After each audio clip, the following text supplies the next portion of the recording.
करवा चौथ व्रत की प्रथम कथा। बहुत समय पहले की बात है।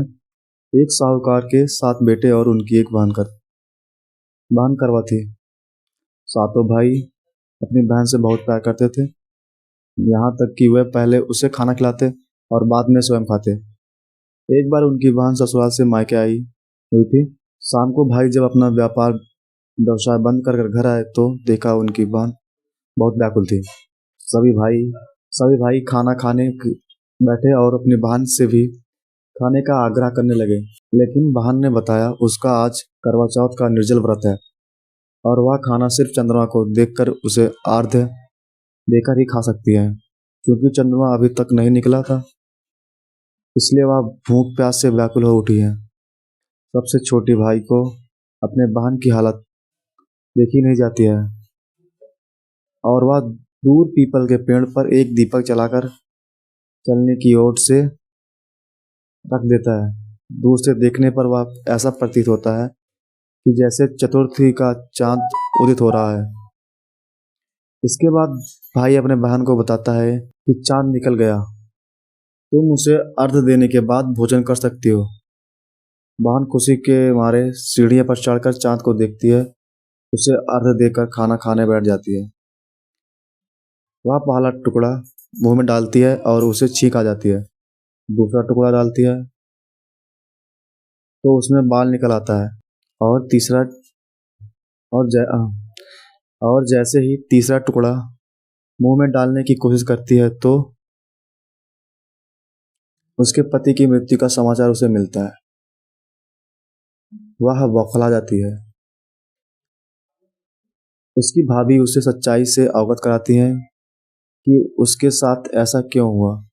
करवा चौथ का व्रत गलत तरीके से टूटने के कारण देवता उससे नाराज हो गए और उन्होंने ऐसा किया है।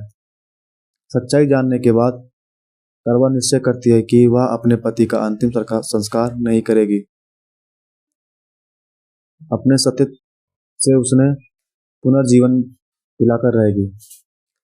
वह पूरे 1 साल तक अपने पति के शव के पास बैठी रहती है, उसकी देखभाल करती है, उसके ऊपर उगने वाली सुई नुमा घास को एकत्रित करती रहती है। 1 साल बाद फिर करवा चौथ का दिन आता है। उसकी सभी भाभियां करवा चौथ का व्रत रखती हैं। जब भाभियां उससे आशीर्वाद लेने आती हैं तो वह प्रत्येक भाभी से यम सुई ले लो, ये सुई दे दो, मुझे भी अपनी जैसी सुहागिन बना दो, ऐसा आग्रह करती है। लेकिन हर बार भाभी उसे अगली भाभी से आग्रह करने का चली जाती है। इस प्रकार जब छठे नंबर की भाभी आती है तो करवा उससे भी यही बात दोहराती है। यह भाभी उसे बताती है कि क्योंकि सबसे छोटी भाई की वजह से उसका व्रत टूटा था, अतः उसकी पत्नी में ही शक्ति है कि वह तुम्हारे पति को दोबारा जीवित कर सकती है। इसलिए जब वह आए तो तुम उसे पकड़ लेना और जब तक वह तुम्हारे पति को जिंदा ना करे उसे नहीं छोड़ना। ऐसा कह के वह चली जाती है।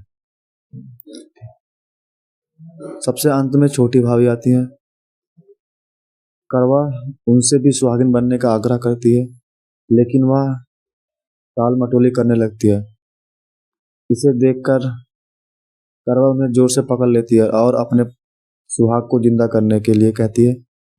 भाभी उससे छूटने के लिए नोचती है, कचोटती है, लेकिन करवा नहीं छोड़ती। अंत में उसकी तपस्या को देखकर भाभी पसीज जाती है और अपनी छोटी उंगली को चीर कर उसमें से अमृत उसके पति के मुंह में डाल देती है। करवा का पति तुरंत श्री गणेश कहता हुआ बैठ जाता है।